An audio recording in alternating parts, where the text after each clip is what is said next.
today, which will be short, with the fourth and last lecture of Professor Henn on the introduction to scattering amplitudes. Thank you. And thanks to everyone for being here so early this morning. It's appreciated a lot. Let me remind you what we did so far. One of the main techniques I showed you for tree-level amplitudes were the BCFW recursion relations, and I told you yesterday that you basically had all the ingredients ready to really use them and prove some non-trivial formulas. So this famous Park-Taylor formula from 1986. That is a formula for n gluons, so something really remarkable, because it's hard to imagine how one would get such a formula just based on Feynman diagrams. Because it's an exact formula n. If you were to consider how many Feynman diagrams contribute as a function of n, I think it's a factorial growth. So this is really something remarkable. And well, as in the school, there's not so much extra time for actually doing the exercises, and also I think this is really something nice to see. I just give you some more details on now how one finally gets the formula, so you can all see that. Therefore I'd like to start with this, and I just, so here I'm starting with a reminder from last time, what was this BCFW relation in the application to the MHD case. So this is the amplitude we want to calculate. We selected the two negative velocities to be at position 1 and n.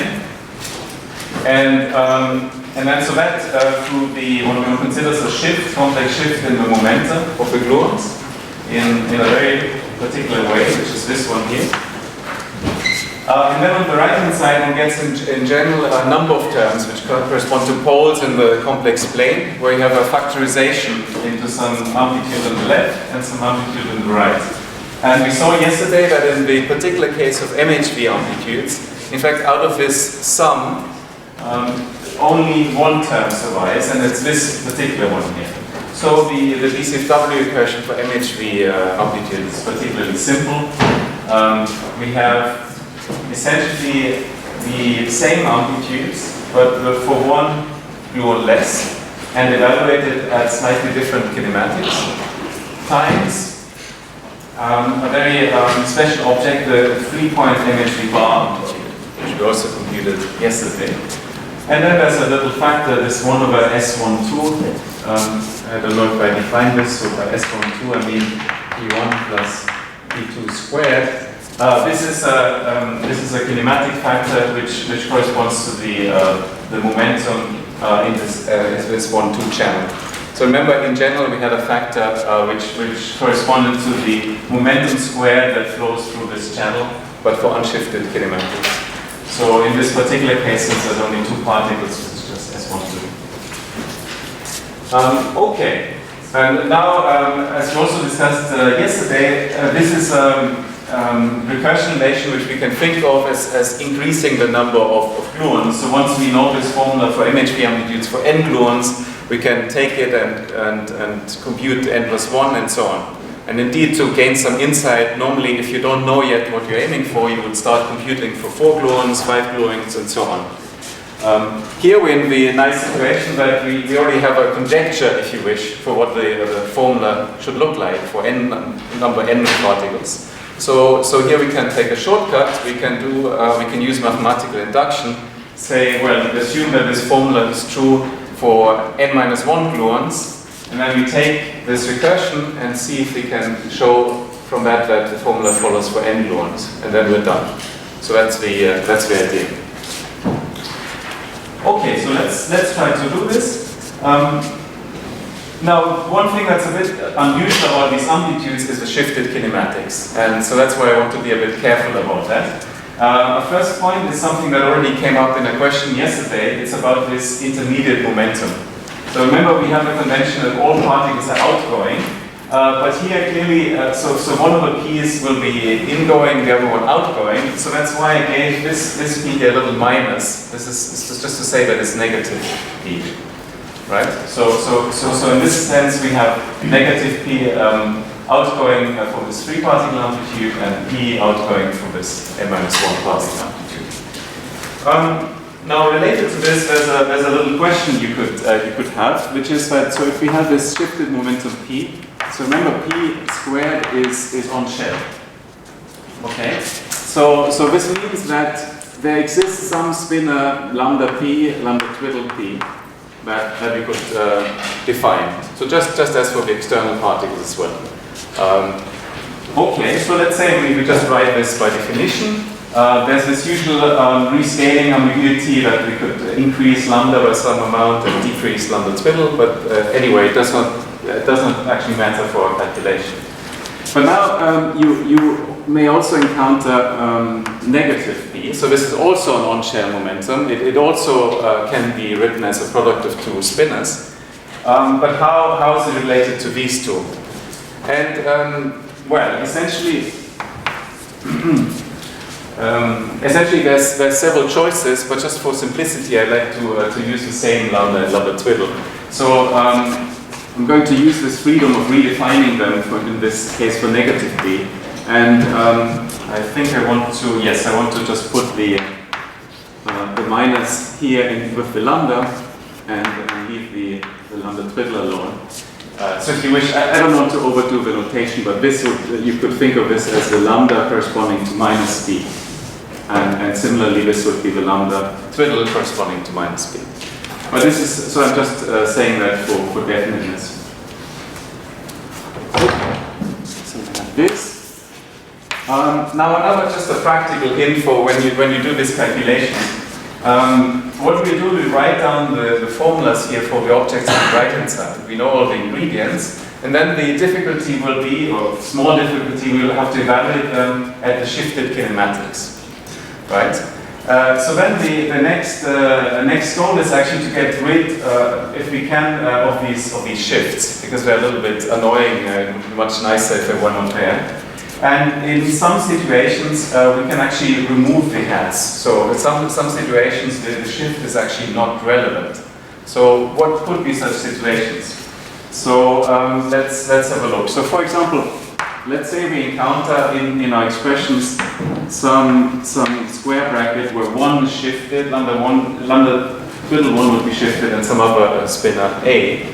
Well, since in our shift only lambda but not lambda twiddle one is shifted, then this we can just ignore. So this we can just remove that. And this is for any A. Now, if we instead consider the angle bracket, then in general we cannot drop the hat. However, there's one situation. So you see this shift with respect to lambda is in the direction of lambda n. So if our spinner is projected in this direction lambda n, then likewise we can just drop the shift. So this is for all A, but this is of course only for n. And similarly for the other case, so if we have n hat, so here the shift is going along the lambda twiddle 1 line. So if we have this expression, then we can drop the hat, and likewise lambda n is not shifted at all. So this would be just n. So these are just some practical preparations for calculation. So now let's write down what these ingredients are. So we need this MHV bar piece. So let me just call this A, and this piece here we just call this B. Now we'll just write them down, and then essentially we're going to try to compare to this formula star, which is the goal that we have. Can we find this formula? So let's write this down. Oh, and I should say, I'm being a little bit sloppy about factors of I and minus, basically for the reason that I'd certainly get them wrong. So I'm not trying to get them right. Okay. So what's this A? So this, we need to remember what the formula for an MHV bar amplitude is. So if you remember, we wrote it down yesterday. So it had this form. Square bracket upstairs to the third power, and then to the square bracket downstairs. What's upstairs here? What we have to put there are the two negative the momenta corresponding to the negative helicity gluons. So that's 1 hat, and then it's this p minus hat. Now, just to save a little bit notation, with this convention, I will just drop the minus. It'll just be p hat here. Okay. And then what do we have downstairs? Well, we have basically I wrote these with the third momentum, so 1 hat 2 and p hat 2. Okay. Now let's just assemble, before simplifying, let's just assemble the ingredients. Now we need to write down the MHV formula, and so this is where we assume. This is in a way we now want to prove this formula, but so we assume that star holds for n-1 gluons. So we can use that. So now one just has to be again a little bit careful, because we basically need to relabel this. So what is n and 1 here? So n is also called n, but then what's called 1 here is actually p, right? And then also, careful, after that it's not 2, but it's 3, right? So let's just be a bit careful about this. So what do we have? So we have upstairs n p to the 4th power, but actually one of them cancels, so I'll immediately write 3rd power. And so then we have p 3 as just discussed, 3, 4. Now we have a bunch of terms, and so let's see. Then we have n-2. So here again.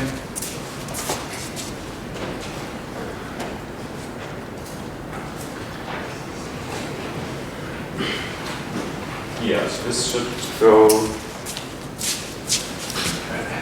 something strange on my in my notes. I don't see why we should not have n-2, n-1. So why not? n-1 n. So then we said that the np we already cancelled.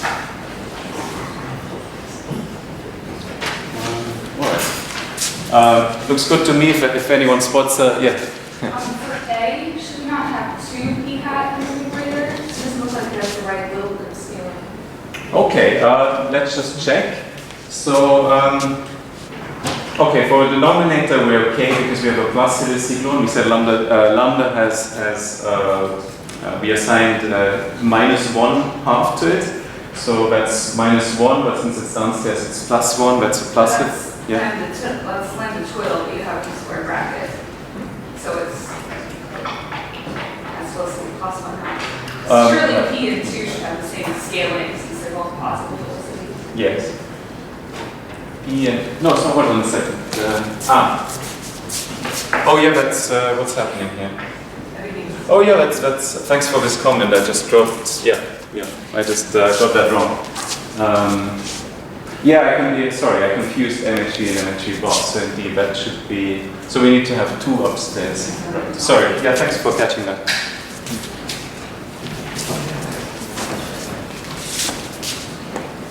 I should actually compare to my notes, I guess. So then we have, let's see, 1 hat 2, and p hat 1. So now, yes, so 1 is the negative helicity.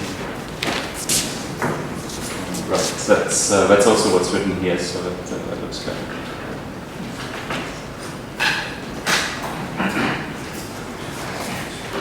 Okay.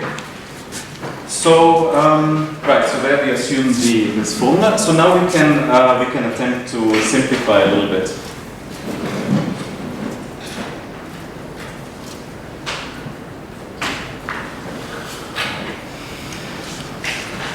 So just to save a little bit of space, if you've copied down this formula, I'm going to edit now a little bit. Yes, there's some question. Just wondering what happens to the other factor addition channel, where you have 3 on the right-hand side. Right. Yes. So we discussed this yesterday. First of all, you do have this term, but then we realized that it actually, the kinematics was rather exceptional. In fact, that it has only delta function support.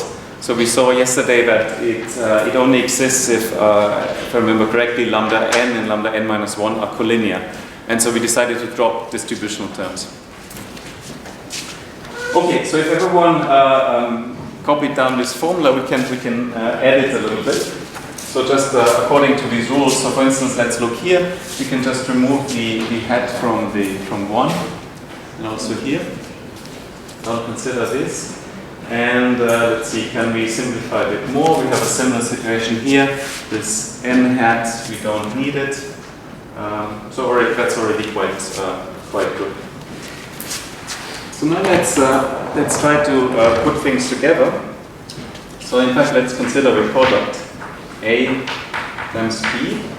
And I want to do something more. I mean, since we're aiming for this formula star, it kind of makes sense to try to pull this out and see whatever is what are the things that we made. So we'll pull out this formula star and then just see what other things we need to write down. So actually, let's begin by writing down what's missing with respect to that formula. So we don't have the factor 1, 2. We also don't have the factor 2, 3. But then it continues. We have all of those factors. And well, then here we have this n hat. No, there is no hat. So this is another place where you can just remove a hat. That comes in quite handy, because then we don't need this further factor. And then what about the n1? So this is something that we would need, this n1 to the third power in total. We don't have it upstairs, so we can now introduce it here in the denominator. So now basically we've taken all these factors here in the denominator, and we've added the inverse of that to complete this formula star. All right, so now what remains to be done is to copy the remaining factors. So we have, just copy them to p to the cube, 1, 2, b hat 1, and then from this we have np cubed, and there we have b. Okay, and well, actually, since we have another term, this 1 over s12, we could also just write it down. 1 over s12. I just complete it here. So, in this way of organizing the calculation, we have this expression here, and essentially what we expect that this should give 1, right? That if we can see that, then we've succeeded.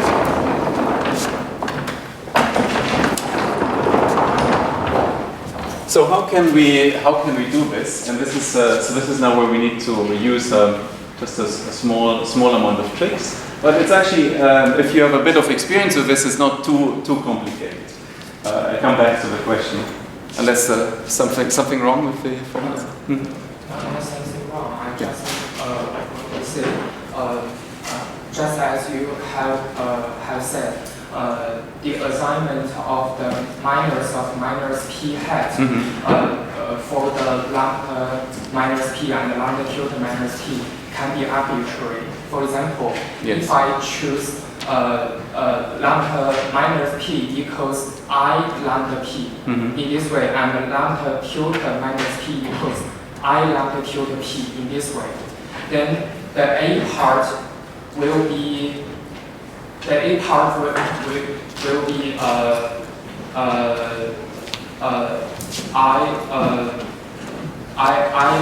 I cube. So it's there will be a minus one, right? Yes. And the E will not change. And in this way, the S12 so you're worried that the answer is not actually independent of the choice? The last line will be different from the one you have written with a minus one. Right? So if I understand you correctly, you worried that in this product AB, that actually it's not independent of this assignment of where you put the phase.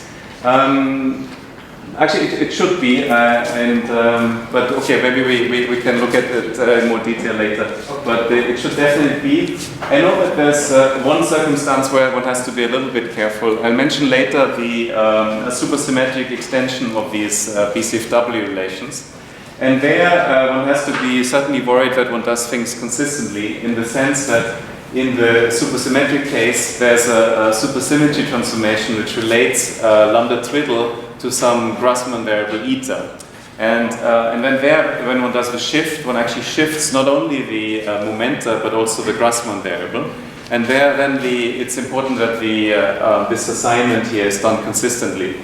That's actually in the back of my mind when I did this assignment, because then in the supersymmetric case, one does not have to assign a -1 to the Grassmann variable. So one certainly has to watch out that things are consistent. Okay, so let me return to this formula. So basically, what we want to do here is to express everything in terms of the final variables within the process, namely the momenta. And so the one thing that's not good in this expression is p hat. So that we'd like to eliminate. And the way to do this, let's just look at one expression. So we have this 2p and np. So now this, the cost of just a minus sign, we can write it in this way. And here what we see is actually the whole momentum p appearing. So just like an intermediate step. So this is actually just the momentum p hat projected with 2 and n. And so now here we can just substitute what p hat is. So let's actually write this down. So it's a momentum that you get from summing p1 hat and p2, actually with a minus sign. And so here we can just substitute. So it's p1 plus p2 plus the shift, which is minus c. So we have a lambda 1 lambda twiddle n. Right? So we can just substitute this. But now in the expression above, it's actually even simpler because we have these two projections. So thanks to the lambda twiddle 2, p2 will drop out. And thanks to lambda n, no, nothing special happens. Okay, well, that's surprising. Okay. What I'm expecting.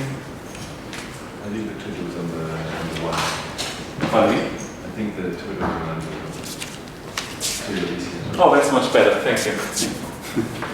Yeah, thanks for checking that. Yeah, so great. So this is indeed what I had in mind. So in this case, then we can just drop these two terms. So that's great. So we collect the minus signs. So that's a total plus. So now we have 2, 1, and 1, n. So you see, this is really nice and simple. We can just immediately forget about this p. And now likewise, let's look at the denominator. So what do we do in this expression? Let me just do it in 2 steps. If you're not so familiar with this. So again, here we substitute. Now things work a little bit differently. We do keep the p2 part, but now this p1 part drops out, and here, since it's lambda twiddle 1, again the shift drops out. So here we can just replace p by p2. So it's minus 1, 2, 2, 3. So this is great because now we can just put everything together. So we have this 1, 2, a plus b. So what is it? So it's this thing star. Let's just write everything out. 2, 3. Now we have upstairs. Upstairs this expression cubed. So 2, 1, 1n cubed. And what else? So downstairs we have n1 cubed, 1, 2. And then we have this product which we completed here, so up to the sign which we don't keep, it's 1, 2, 3. And then what's S12? This we had on the first day, it's 1, 2, 2, 1 in the spinner list here notation. Okay, great. So now we can just see and try to cancel factors. So we have this, again I'm not keeping signs, but so we have this n1 cubed and 1 cubed here. Let's see about square bracket 1, 2. There's 3 of them here. There's 3 of them there. There's this 2, 3 here, and there's 1, 2 over here. Great, success. So yes, thanks very much for your help also in catching my mistakes here. So we've succeeded.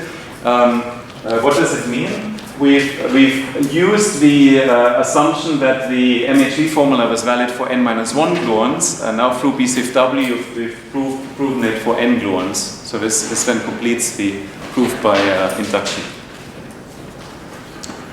All right. Any questions here at this point?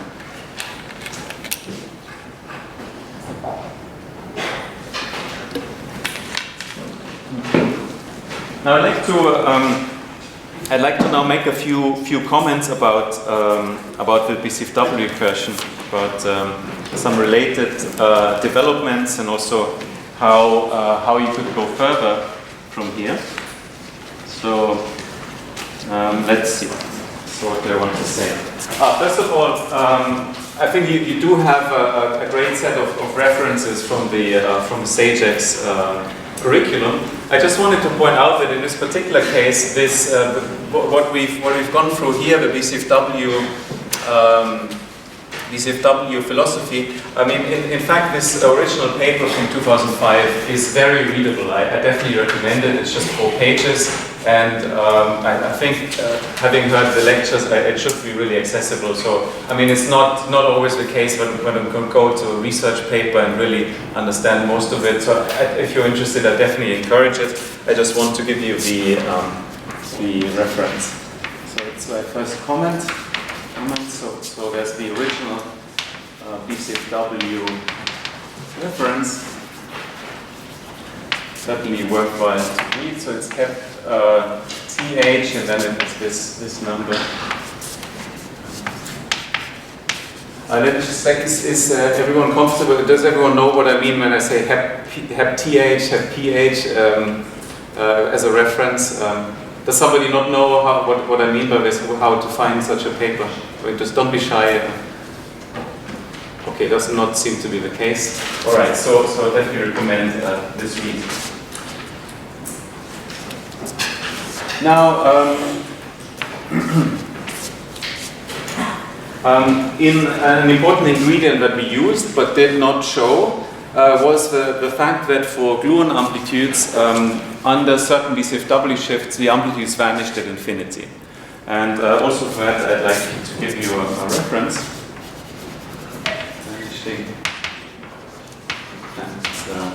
It says goes to infinity.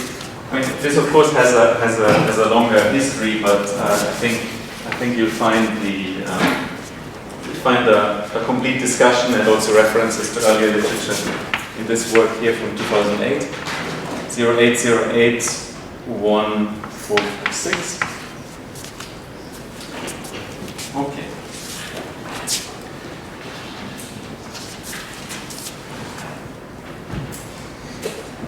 Now, another point I want to make is that the BCFW recursion that we use is by far not unique.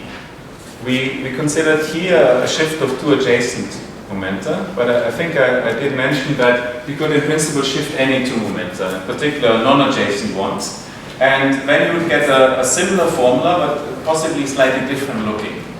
And in general, if one goes beyond MHV amplitudes, this means that one can obtain many different recursion formulas, and as a result also many different looking answers for the amplitudes.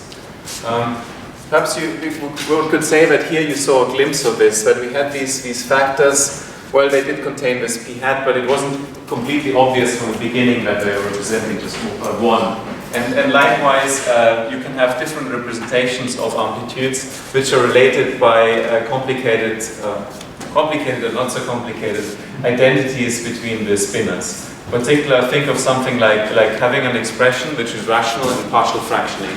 There's many different ways of writing down rational functions. And likewise, here we essentially have rational functions in the lambdas and lambda twiddles. So there's many different representations. And yes, and so one way of generating such expressions is by considering different types of BCFW shifts. Now, in the same spirit, we considered one way of deforming the kinematics that was compatible with momentum conservation and on-shell conditions. But there's also different, more types of things, and I'd just like to mention one further shift, which is a bit different in nature, and in some situations can be quite interesting. And this is the so-called Riesager shift, named after the author that discussed it. So here also I'd like to give you a reference and then say a few words about it. So that's 0508-206. So here the philosophy is a bit, well, I don't know if there's a philosophy. Technically, it's quite different in the sense that up there we shifted both some lambda and some lambda twiddle. This shift is what one sometimes calls a holomorphic shift, where you only shift certain lambdas. So the basic version of this is to say we take 3 of the lambdas, let's say lambda 1, lambda 2, and lambda 3. And so one shifts these 3 and nothing else. And so they're shifted in the following way. One has some reference spin on the side. And this is projected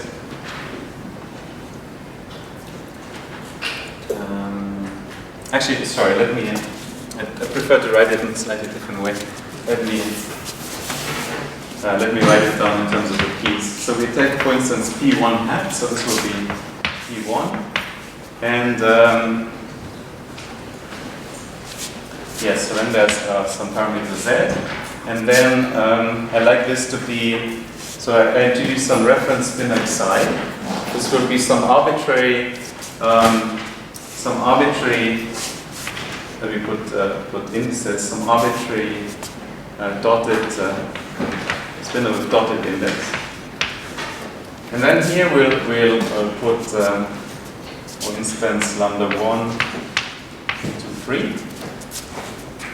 And then we do something similar for P2 and P3. P2 and 3. So this first part is the same. So this is essentially the shift parameter. And here now we have to do something a bit clever in order to have, in the end, momentum conservation. And so what we do here, we now shift this cyclically. So we put 2 here, 3, 1. And here we put 3 and 1, 2. So what is this? So yeah, first of all, I've written this down in momentum notation just because it was easier for me to remember. But now, as you can see, what has happened. Essentially, we've shifted actually only one part of the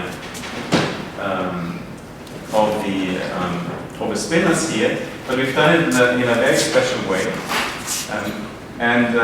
This special way is done exactly such that if you add up P1 plus P2 plus P3 hat, then you get the sum of these 3 things. First of all, it looks like it's something non-zero, so it looks like there's a problem of momentum conservation. But then if you look closely, you see that we've generated precisely the sharp identity. And so, this sum actually, in this sum, the shift drops out, and we just again have the unshifted kinematics. So this is a justification why this can work.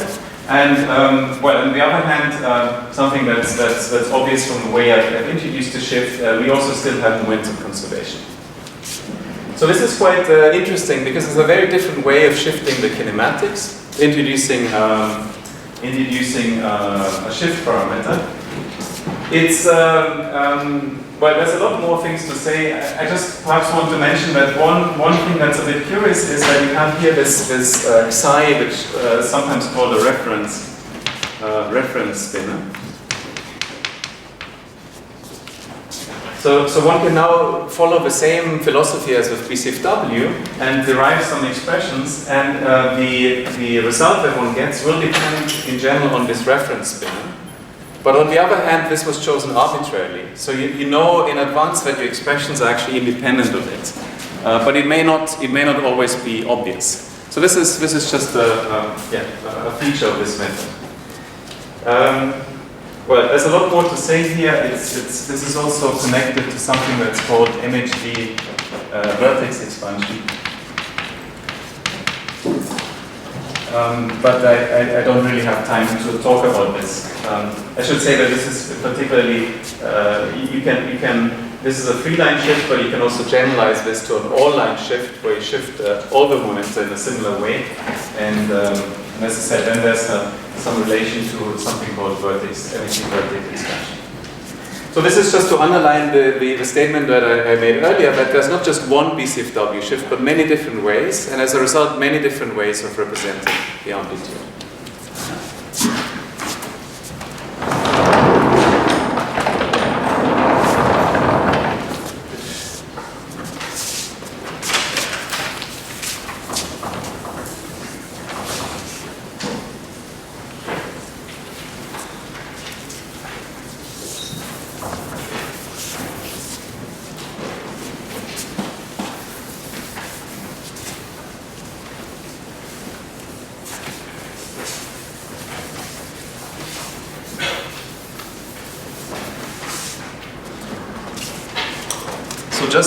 Just two further comments, and then I wanted to quickly mention something else, which I wish I had a bit more time, but well, I think it's good that we saw these three-level things so much in detail. So another comment is that you can think of the BCFW relations as related to unitarity.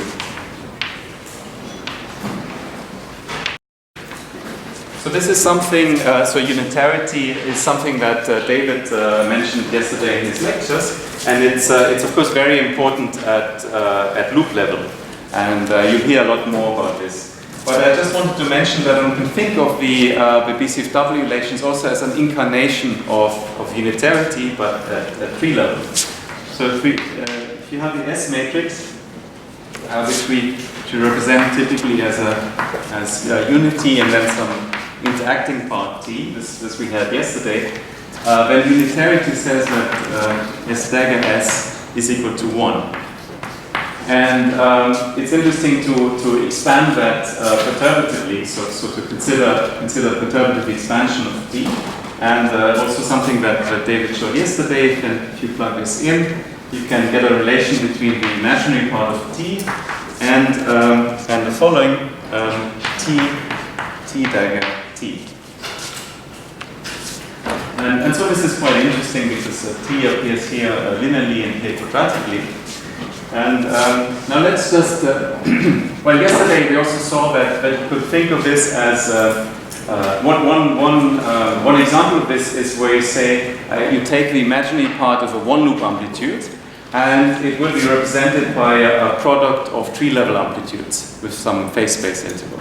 So that's an equation you saw yesterday. And yes, and so typically that's the first place where one thinks about this. But in a way one can also interpret this at tree level. So if you imagine that T, we expand this in the coupling, and at tree level we have the free-gluon vertex, and then we'd have also 4-gluon amplitudes and so on. Now if you plug this in here, you could have a term where you have the imaginary part of the 4-gluon amplitude, and it's at the same level as here on the right hand side, having two tree-level amplitudes. So we can think of something just pictorially, which looks like this, where the imaginary part of this, and it's related to a product of tree-level amplitudes.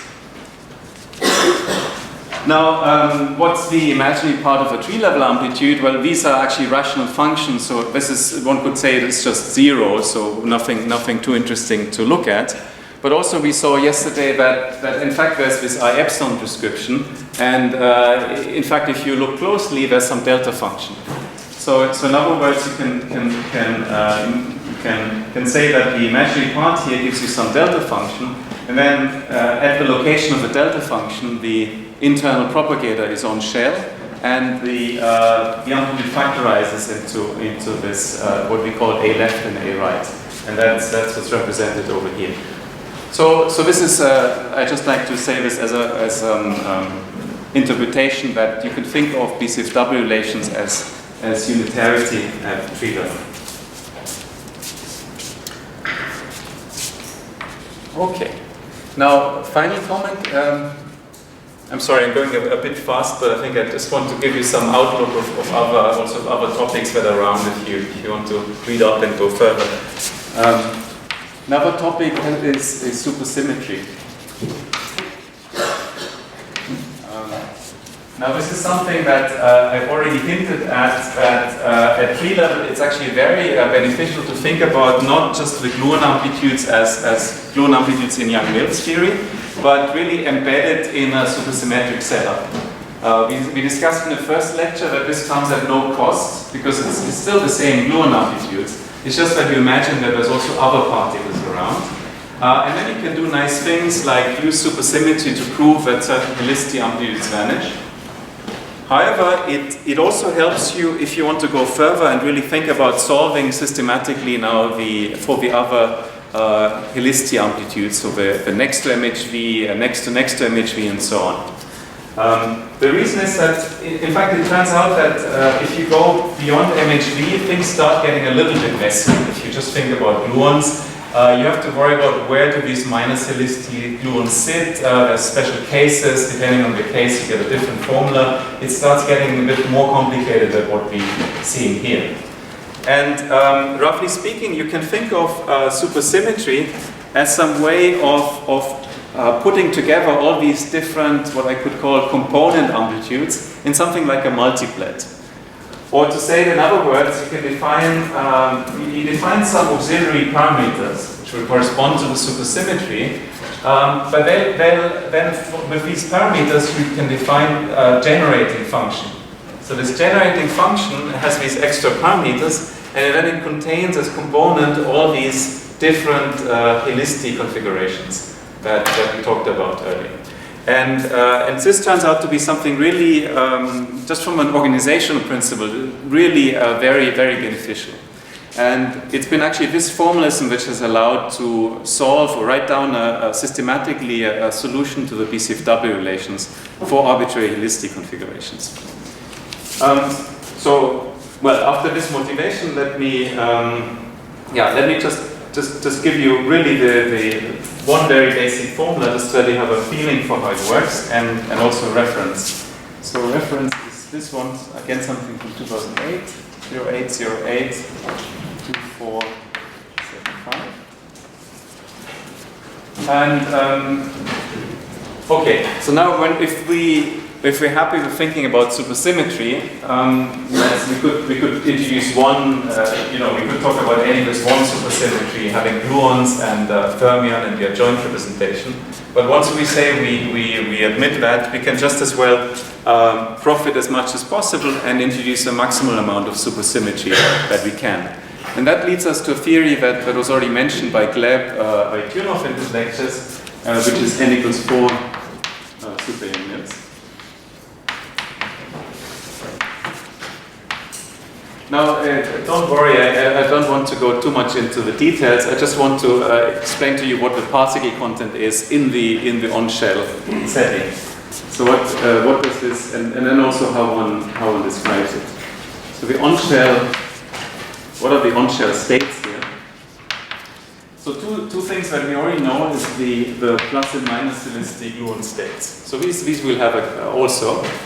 But now this comes with a few extra states, namely there's fermions. There's actually four fermions, and then you can have them for plus or minus helicity configurations. So we'll yeah, we denote them by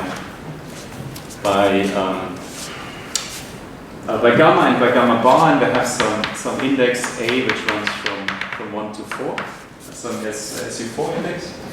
And then also, so these are fermions, and then we also have scalars. So one can denote them by phi AB, and actually this is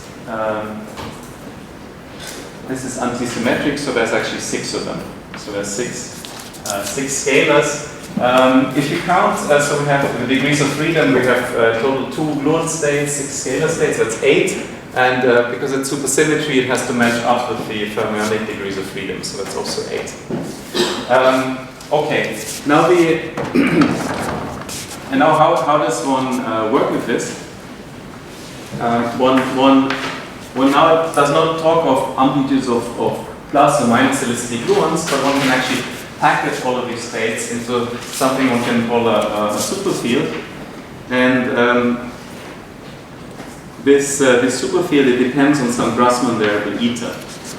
And how does this look like? So this starts with the plus helicity gluon component. Good. And then it's essentially an expansion in this eta, where you have eta. It doesn't really matter. So here you have the, let's say you have the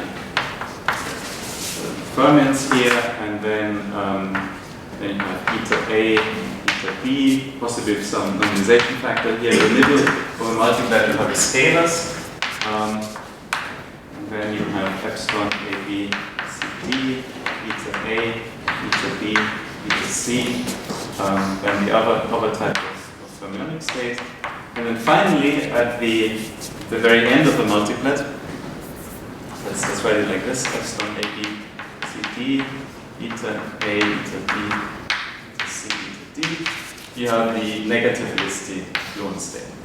Your gamma bar, you probably have the index downstairs just because we have. Thank you. Yes. Right. Okay. So this is a way of packaging all the states. And whereas I said eta is some Grassmann variable. How many of you are familiar with Grassmann variables? Okay, wow. Anyone who's not familiar with them, who hasn't seen them, don't be shy. Yes, thank you. So eta squared is equal to. Okay, great. Okay, wonderful. So then maybe it's not too surprising to see this. Now maybe let's make another test. So if I have let's forget about this index A. What's a delta function of a Grassmann variable? Delta of eta. What is that? Sorry, I have that. It's eta. That's right. Yes, so for, well, okay. So I still don't see too many shocked faces, so that's great. Here we have some we can also define 4-dimensional delta functions. So basically here it's just 4 times the same thing. So up to some normalization, it's either component 1, eta 2, eta 3, eta 4. Right? So this is just how we can write things. Now I don't want to go too much into the details, but now I'd just like to show you 2 things. First of all, I'd like to rewrite the MHV formula in that formalism, and then just see with you that it's actually really simple to get down back to the component amplitudes. So in this formula, the MHV super-amplitude, one can show, in fact one can show again using BCFW, but it takes the following form. So you have this AN, where now the amplitude for each particle, it depends on the momentum and also on the eta. So it depends on this set of variables. And each, again, remember each of the etas it runs from 1 to 4. Now what is this? So we again have this typical denominator of the Taylor formula.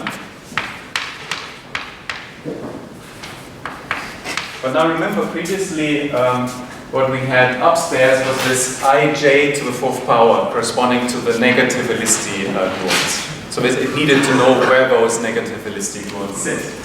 Now instead here, what we have is some delta function. It's actually an 8-dimensional delta function, which essentially is there because of supersymmetry. So this is it has the sum from 1 to n, lambda I, alpha, eta, I, a.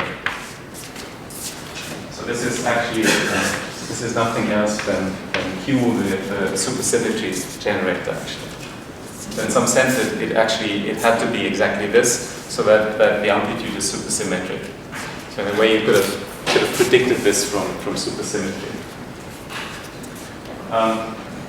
So notice two things. First of all, the amplitude is really nice and simple. And I want to stress that it's a little bit simpler than the component amplitude that we had previously, because here this formula, you don't have to specify yet where the negativistic gluons sit. The formula is valid for any of the cases. You could have negativistic gluons at position 1 and 3, or 2 and 5, or whatever. And now second, how does it work? Well, this numerator, it's a delta function, but in reality, as we just discussed, it's just a polynomial. So it's not something really complicated.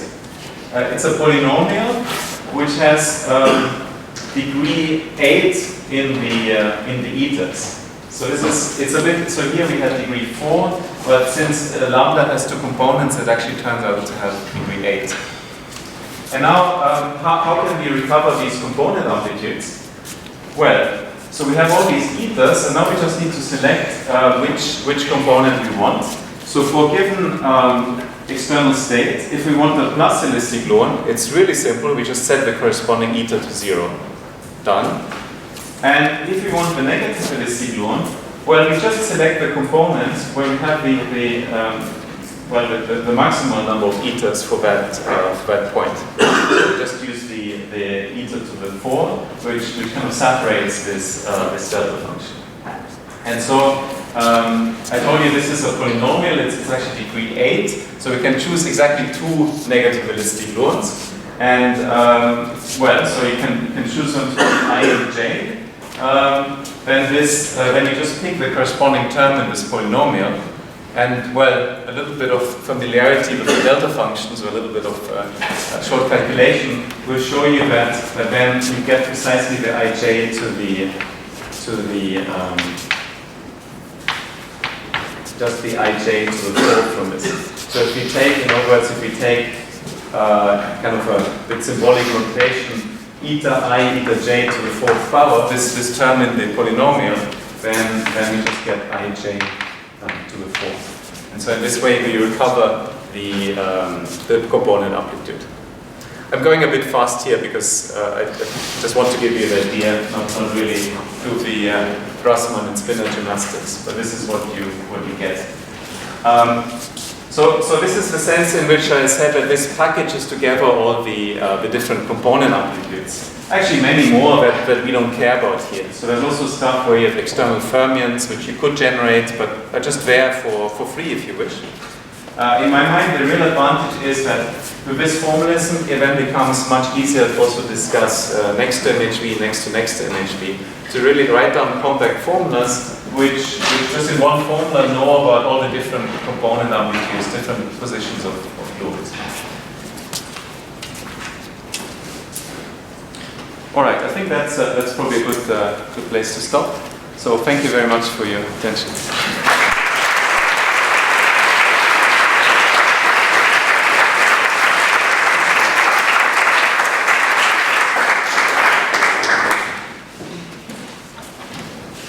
We have time for a few questions. We have another 5 minutes more or less. So, when you asked whether or not we were familiar with Grassmann variables, I thought I was, but apparently I had only a very naive notion of a Grassmann variable, or I thought it was just an academic number something which is generated by anti-3D. Can you elaborate a bit what a Grassmann variable is? So you're asking about Grassmann variables, you think of it as anti-commuting number, but I didn't quite hear the last part. So I read online just now that it's only that it's the anti-3D numbers are only generated in these Grassmann variables. I mean, it could be incorrect, but could you elaborate as to what they are? Yeah, that's okay. So can I elaborate? I really want to take a very lowbrow approach to these Grassmann numbers. I mean, you could think of how you represent them in terms of matrices and so on. But at the end of the day, you really just need to know how to work with them and what are their basic defining properties. And with the property that you just said, that it's anti-commuting, you can convince yourself that this makes sense, that this is really, that this eta really behaves as a delta function, in the sense that, so if you have a function of eta, I'm forgetting about the upper index because it's just a complication. A function of a Grassmann parameter is really something very simple. It just depends on two numbers, a and b. And the reason is that if I were to write down some term eta squared, well, since eta is anti-commuting, it's just 0. So when we talk about Grassmann functions, it's really, I mean, a lot of words for something very simple. And also writing this as a delta function, it helps more as a way of thinking about things. I may also comment that equivalently you could think of a delta function also in the sense of a derivative.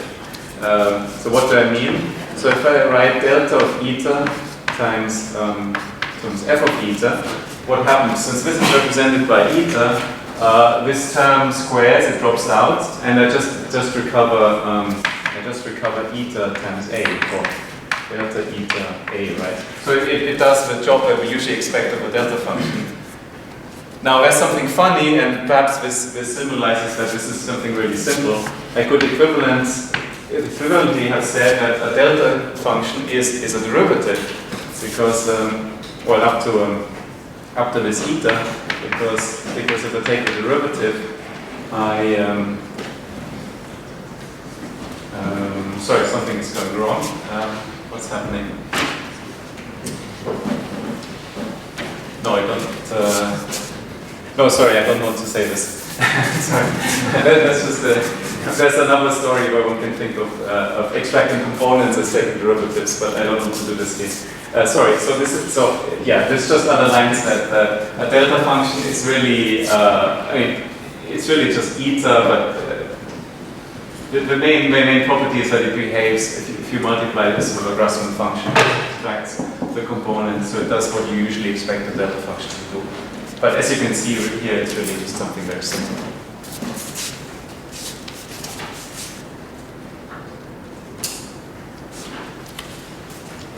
Any other questions? Volker? Okay. So you talked at the end a little bit about the scalar determinants that come out of your formula, but they are always the adjoint. So what happens if arguments are not in the adjoint? Mm-hmm. Yeah, that's true. So in this lecture, I mean, mostly for simplicity, I talked about particles in the adjoint representation, whereas in theories, like in QCD in particular, we have fermions in the fundamental, so that's obviously important. To understand what the difference is, one has to go back to the very beginning where we did this organization in terms of color. And so you can do that. First of all, you can include fermions and then also include fermions in the fundamental representation. So that's just a similar organizational principle. Now, probably you ask this in the context of supersymmetry. So is that still something useful? Or you might have asked that. So it turns out that here you can compute kind of by the way, I mean, without any extra effort, a bunch of fermionic amplitudes where fermions are in a joint representation. You also have a little bit of a few parameters to play with because you have this R-symmetry index. So there's a whole bunch of amplitudes. And so it turns out that you can think about the color and you can think about how to relate those adjoint amplitudes to the fermionic amplitudes that you have in QCD. So for example, for the case where we have all gluons and one fermion antifermion pair, this is very direct. We have a paper on this with people from Berlin and Lance Dixon, where this is just worked out, and used it as a way of writing down a nice compact formula for that. Beyond that, I believe there's work by Tom Melia, where and also by my collaborators from Berlin, where it was worked out in general that you can always map that you can relate the different amplitudes. So roughly speaking, you have a whole set of supersymmetric amplitudes that you can compute here, and there's a little bit of combinatorics to do. Sometimes you need to take linear combinations to get the QCD amplitudes, but it is possible. I think it's a good time to stop, given that we have a compressed schedule today, but let's thank Johannes one last time.